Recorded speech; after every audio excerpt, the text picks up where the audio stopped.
오늘의 주요 뉴스입니다. 수술실 CCTV 설치 의무화가 시행된 가운데 해당 병원의 56%가 차라리 수술실을 폐쇄하겠다고 답하는 등 의료계가 반발하고 있습니다. 반대로 환자단체는 촬영이 예외 사유가 많고 활용도 제한돼 있다며 더 적극적인 시행을 요구하고 있습니다. 유럽연합 EU가 2025년 7월부터 시행 예정인 새로운 자동차 배기가스 규제를 당초 계획보다 완화하는 방안을 추진합니다. 원래 계획했던 유로7 배출 기준을 현재 시행 중인 유로6 수준으로 유지한다는 내용인데 회원국 대다수의 의견인 것으로 전해졌습니다. 미국에서 코로나19가 재확산하자 보건당국이 각 가정에 검사 키트를 다시 무료로 제공하기로 했습니다. 미국은 지난 5월 11일 코로나19 공중보건 비상사태를 종료하면서 코로나19 진단을 유료화했지만 상태가 다시 악화하자 4개월 만에 무료 제공을 결정했습니다. 최근 5년간 공동주택의 세부 하자 판정 건수가 가장 많았던 건설사는 GS건설인 것으로 나타났습니다. 하자 판정 건수가 많은 20개 건설사 가운데는 GS를 비롯해 현대, 대우, DLENC, 롯데건설 등 시공 능력 10위권인 국내 대표 건설업체 5곳도 포함됐습니다. 설문조사 결과 올 추석 귀성길은 28일 오전, 귀경길은 30일 오후가 가장 혼잡한 것으로 나타났습니다. 이번 추석 연휴엔 지난해보다 27% 증가한 4,022만 명이 이동하지만 하루 평균 이동 인원은 지난해보다 다소 줄어들 것으로 예상됩니다.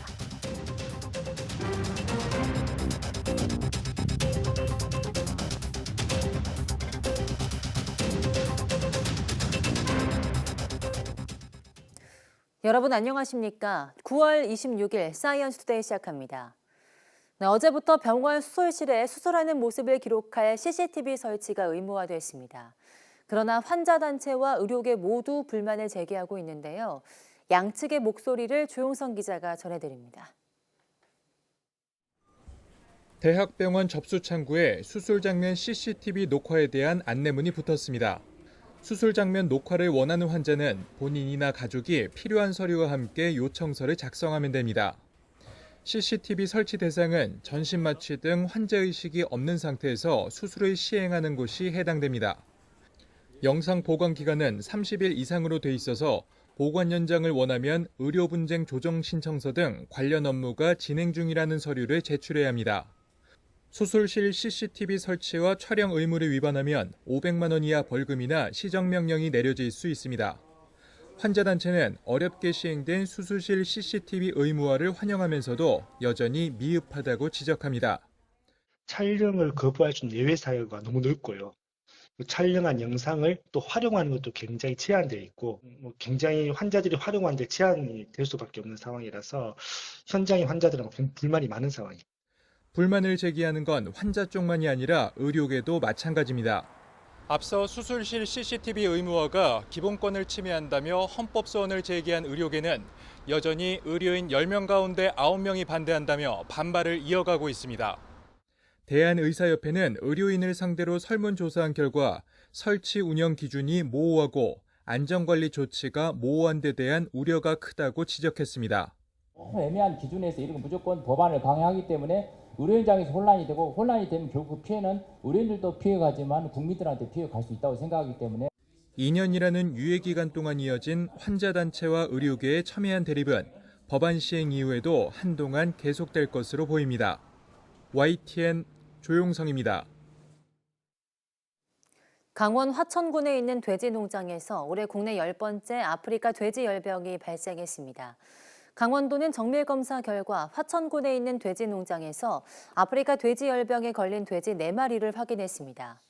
강원도 방역당국은 초동방역팀과 역학조사반을 파견해 출입을 통제하고 소독과 역학조사를 하고 있습니다. 해당 농장에서 사육 중인 돼지 1,500여 마리는 매몰 처분하기로 했습니다. 미국에서 코로나19가 재확산하면서 보건당국이 각 가정에 검사 키트를 무료 제공하기로 했습니다. 미국은 지난 5월 11일 코로나19 공중보건 비상사태를 3년여 만에 종료하면서 그동안 무료로 제공해온 코로나 진단도 유료로 전환했습니다. 미국이 4개월여 만에 검사 키트를 다시 무료 제공하기로 한 것은 최근 코로나19 환자가 크게 늘고 있기 때문입니다.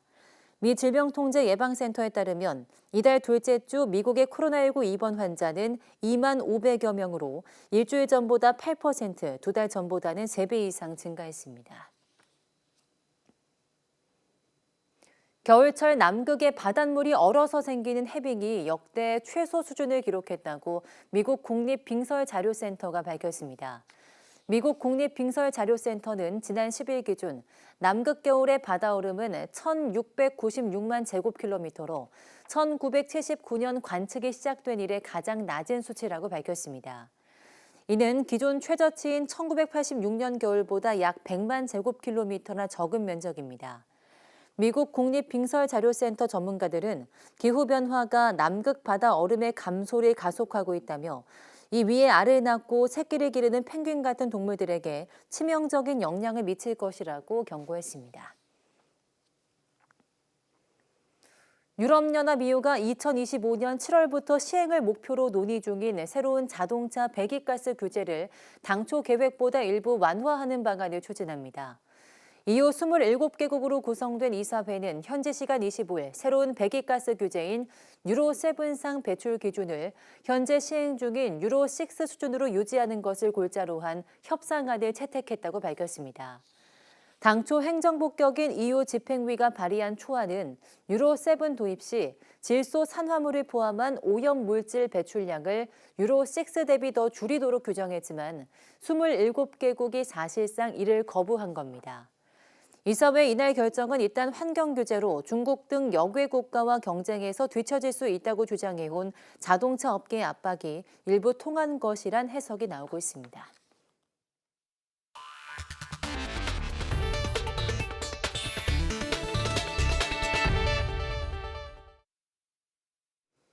네, 이번 추석 명절 귀성길은 추석 전날 오전에, 귀경길은 추석 다음 날 오후가 가장 혼잡할 것으로 예상됩니다.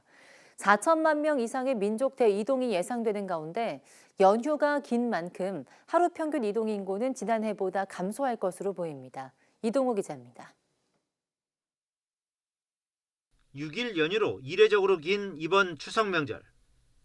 연휴 기간 동안 지난해보다 27% 증가한 4,022만 명이 이동하고 하루 평균 이동 인원은 575만 명으로 지난해보다 감소할 것으로 예상됩니다.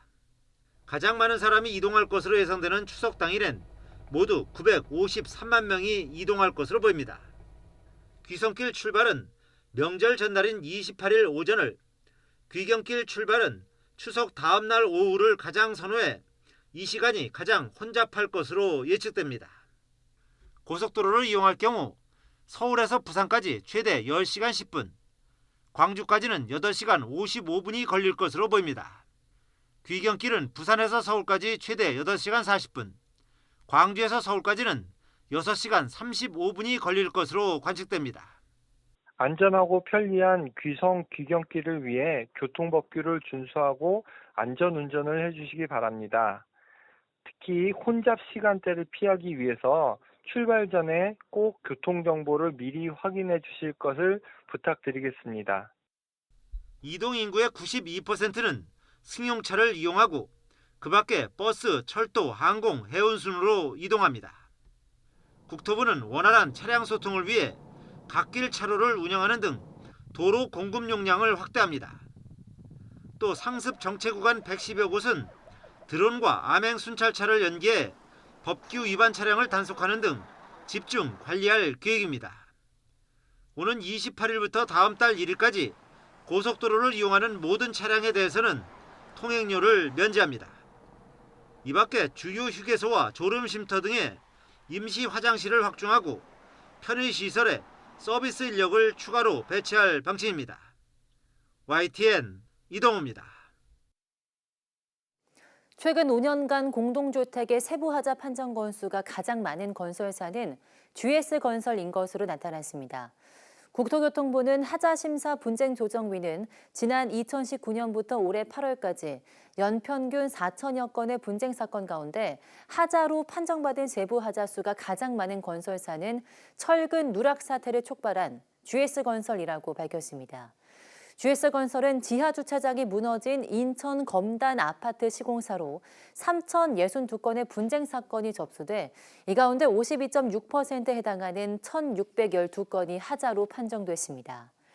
하자 판정 건수가 많은 20개 건설사 가운데 현대건설, 대우건설, GS건설, DLENC, 롯데건설 5개사는 올해 시공능력 평가 순위 10위권인 국내 대표 건설 업체들이었습니다.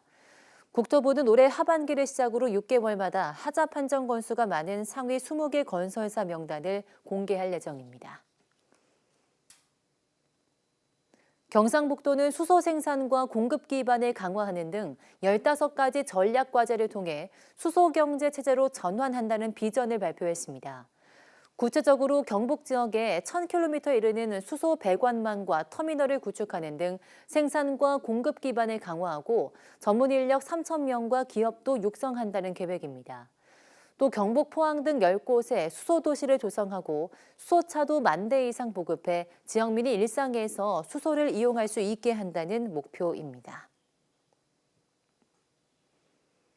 화재 경보기는 빠른 진압을 위해선 꼭 필요한 장치이지만 오작동이 잦아 양치기 소년 취급도 받아왔습니다. 이를 보완한다며 소방청이 4년 전에 사물 인터넷을 접목한 신종 화재 경보를 도입하겠다고 했는데요. 정작 성능 검증은 없었던 것으로 드러났습니다. 이승배 기자입니다. 지난 2021년 경기도 이천에 있는 쿠팡 물류센터에 불이 나 소방관 1명이 목숨을 잃었습니다. 화재 경보가 울렸지만 관리업체 직원들은 6번이나 비상벨을 껐습니다. 평소 같은 오작동이라고 생각했기 때문입니다. 52명의 사상자를 낸 동탄 주상복합 화재와 근로자 9명이 숨진 인천 남동공단 화재도 마찬가지. 이처럼 소방시설을 차단하거나 정지해 발생한 대형 화재는 매년 되풀이되고 있습니다. 최근 3년 동안 화재 경보가 작동돼 소방관이 출동한 사례 가운데 불이 아닌 경우는 32,000건, 진짜 불이 난 건 79건에 불과합니다. 경보 오작동률은 99.7%에 달합니다. 이에 대한 보완책으로 나온 것이 사물인터넷 기술을 활용한 신종 화재경보 시스템입니다. 소방청은 지난 2019년 아파트 같은 공동주택까지도 신종 경보 설치를 허용하는 내용의 개정안을 입법 예고하고 규제 개혁 사례로 소개했습니다. 하지만 3년 동안 논의 끝에 전통시장만 설치하기로 대상을 제한했습니다. 그 이후로 안정성을 들었는데 감사 결과 소방청은 새 경보 시스템 안정성을 검토한 적이 없는 것으로 확인됐습니다. 또 아파트엔 아날로그 감지기를 의무적으로 달도록 했는데 유선 방식 기준을 똑같이 무선에 적용한 것으로 조사됐습니다. 평상시에도 온도 등 데이터를 실시간으로 전송하고 배터리 수명은 10년이 넘어야 하는데 수명을 줄이거나 신호 전송 주기를 늘리지 않으면 무선은 불가능하다고 감사원은 설명했습니다. 감사원은 해당 법령과 기준 개정 추진을 소방청에 통보하고 관련자 징계를 요구했습니다. YTN 이승배입니다. 미국의 반도체 수출 통제가 오히려 중국의 기술 자립을 가속화하고 있다는 지적이 있는 가운데 중국이 첨단 반도체용 노광 기술을 개발해 관련 공장을 추진하고 있다는 보도가 나왔습니다. 홍콩 사우스 차이나 모닝포스트는 중국이 미국 주도 반도체 노광 장비 수출 통제를 피할 방법을 찾는 과정에서 칭화대 연구진이 입자 가속기를 활용해 새로운 광원을 만들어내는 프로젝트를 진행해 성과를 거두었다고 보도했습니다. 신문은 중국이 이 해당 기술을 바탕으로 슝알 신구에 거대한 반도체 노광 장비 공장을 지으려 한다고 전했습니다.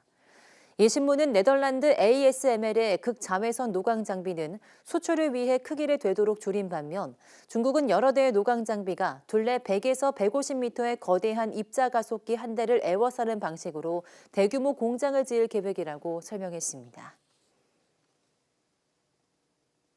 미국 의회가 공화당의 반대로 내년도 예산안 처리를 못하고 있습니다. 연방정부 업무가 일시 중단되는 셧다운 우려가 커지고 있는데요. 만약 현실화될 경우 미국 국가 신용도 타격이 불가피할 전망입니다. 김선희 기자입니다. 미 의회는 이달 말까지 내년 회계년도 예산안을 처리해야 합니다. 채 일주일도 남지 않았는데 아직도 의회는 예산안을 처리하지 못하고 있습니다.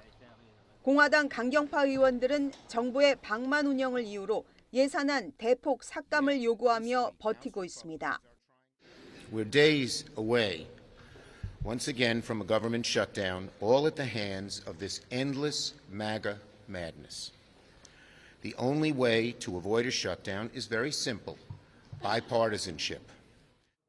공화당 케빈 메카시 하원 의장은 현지 시간 26일 대규모 예산 삭감안을 처리하겠다는 입장이지만 민주당이 다수인 상원에서 부결이 예상됩니다. 만약 의회가 이달 말까지 예산안을 처리하지 못하면 미 연방정부의 업무가 일시적으로 중단하는 셧다운이 발생합니다. 필수 인원을 제외하고 정부 업무와 관련된 노동자 80만 명이 강제로 무급 휴가에 들어가게 됩니다. 미 의회 조사국은 업무 정지가 현실화하면 광범위한 간접 피해가 따를 수 있다고 밝혔습니다. 메카시 하원 의장도 셧다운만큼은 막아야 한다며 임시 예산안을 추진하고 있지만 강경파들의 비협조로 이마저도 불투명한 상황입니다. I don't think anybody wins a shutdown. Think for one moment what a shutdown does. Stops paying our troops. How do you have more leverage in that situation? 미 정치권 갈등에 따른 경제 불확실성은 미국 국가 신용 등급에 위협이 되고 있습니다. 지난달 피치가 미국의 신용 등급을 한 단계 낮춘 데 이어 무디스도 셧다운이 현실화할 경우 부정적인 영향을 줄 수 있다고 경고했습니다. YTN 김선입니다. 통신업계가 알뜰폰 등장 등으로 시장 경쟁이 더욱 치열해지자 기존 고객 붙잡기에 주력하고 있습니다. 통신 3사 모두 가입자만 혜택을 누릴 수 있는 쇼핑몰을 만들어 운영 중입니다. 최기성 기자입니다. 한우 선물 세트 포장 작업이 한창입니다. 통신사 쇼핑몰에 입점한 뒤 주문량이 늘어서 최근에는 하루에 1,500세트 이상 제작합니다. 회원수가 많다 보니까는 많은 분들이 생각한 것보다 많이 구매를 해주셔서 입점 업체의 90%가 넘는 소상공인들에게 통신사가 분석한 빅데이터를 공유하기도 합니다. 아주 방대한 양의 데이터 그리고 AI 추천 기술이 고객이 선호할 만한 제품을 추천을 하고요. 한 통신사 쇼핑몰은 7천여 개의 상품을 보유하고 있습니다. 다른 쇼핑몰보다 더 비싼 상품이 있는지 찾아낸 고객에게 경품을 주는 행사도 진행했습니다. AI 기반의 판매 예측 시스템을 통해서 준비된 수량을 최저 가격으로 판매할 수 있고 일부 추석 선물 품목은 다른 쇼핑몰보다 최대 40% 더 싸게 판다고 통신사는 주장합니다. 양가 부모님 선물을 찾고 있었던 와중에 그 물가가 많이 올라서 걱정을 하고 있었거든요. 그러니까 저렴하게 구매를 잘 하게 되었습니다. 고객 데이터를 바탕으로 필요한 상품을 안내하는 통신사 쇼핑몰도 있습니다. 개인 특성이나 소비 패턴, 관심사 등을 인공지능이 종합적으로 분석해 활용합니다. 맞춤형 상품 특가 정보를 선별해 문자 메시지를 보내는 식입니다. 인기 상품 공동구매 등 고객의 구매 성향에 따라 더욱 세분화되고 정교한 혜택을 제공해드리고자 합니다. 자사 가입자에게만 혜택을 제공한다는 공통점이 있습니다. 치열해지는 경쟁 속에 기존 고객이라도 붙잡겠다는 통신사들의 노력이 가입자들에게는 혜택으로 돌아오고 있습니다. YTN 최기성입니다. 정부가 필요한 물건을 사들이는 공공조달 시장이 어느덧 연간 200조 원 규모로 성장했습니다. 새로운 아이디어로 만들어진 신성장 제품들이 한자리에 모인 국내 유일의 공공조달 전시회가 열렸습니다. 엄윤주 기자입니다. 가고 싶은 곳을 고르니 현재 위치에서 어떻게 가야 하는지 알려줍니다. 그러자 이 경로가 전용 점자 패드의 3D 출력물로 그대로 재현됩니다. 시각 장애인들을 위한 길 안내용 무인 키오스크입니다.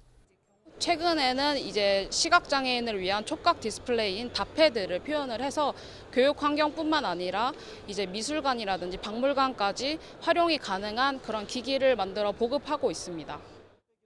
추락 사고를 예방하기 위해 작업자들이 입는 스마트 에어백에서부터 AI 기술을 활용한 자가세정 보안 카메라까지 오는 30일 조달의 날을 맞아 미래를 선도하는 신성장 제품 80여 개가 한자리에 모였습니다. 정부와 지자체, 공공기관이 신성장 조달 기업의 혁신 제품을 한눈에 둘러볼 수 있는 국내 유일의 공공조달 전시회입니다. 유엔과 같은 해외 투자자들을 초청해 제품을 소개하는 수출 설명회도 함께 열렸습니다. 연간 200조 원의 공공구매력을 활용해서 미래 신성장 산업을 집중 육성하고 우수한 우리 조달 기업들이 해외 조달 시장으로 진출할 수 있도록 모든 정책적 지원을 아끼지 않겠습니다. 조달청은 올해 예산 483억 원으로 신성장 조달 기업들의 제품을 시범 구매하고 초기 판로 개척을 지원할 방침입니다. YTN 엄윤주입니다. 75주년 국군의 날을 앞두고 오늘 오후 서울 도심에서 10년 만에 시가 행진이 벌어집니다.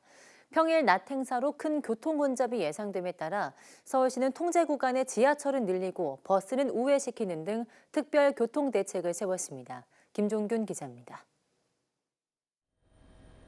국군의 날 시가 행진이 오후 4시부터 1시간 동안 세종대로에서 펼쳐집니다. 광화문 일대는 오후 2시부터 6시까지 전면 통제됩니다. 앞서 행사 부대는 오후 1시 반부터 성남 서울공항에서 숭례문까지 도보부대와 장비부대로 나눠서 이동할 예정입니다. 부대가 이동하는 시간에 맞춰 동부 간선도로와 동작대로, 강변북로 등 진행 방향 차로가 통제됩니다. 이에 따라 통제 구간을 경유하는 267개 버스 노선은 모두 우회 운영됩니다. 또한 도로 통제로 지하철 이용객이 몰릴 것에 대비해 낮 12시에서 오후 6시까지 지하철 2, 3, 5호선을 총 13회 늘리기로 했습니다.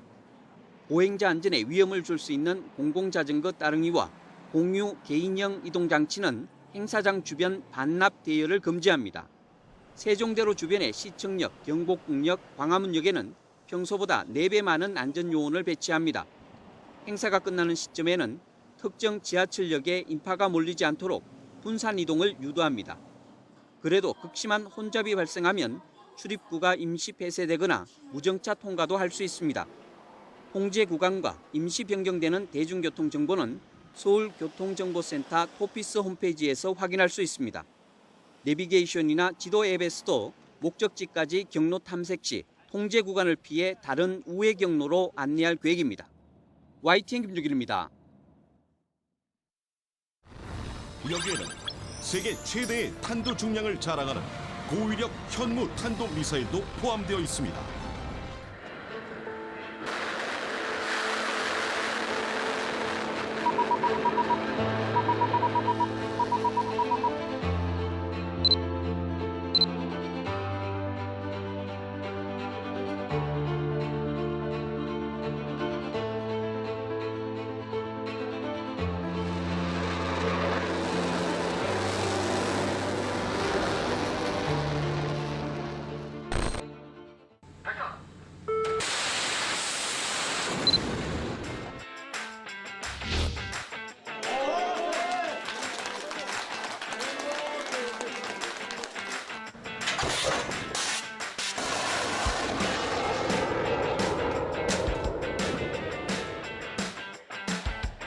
교정 완료.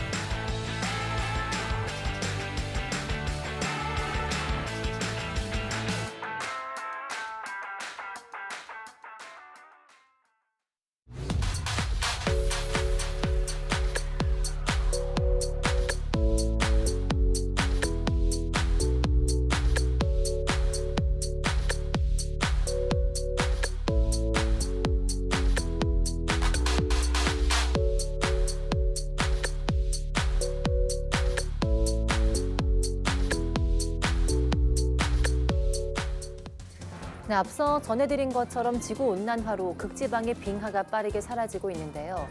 이렇게 사라진 빙하는 지구온난화를 더 가속화하고 기후변화를 악화시킵니다.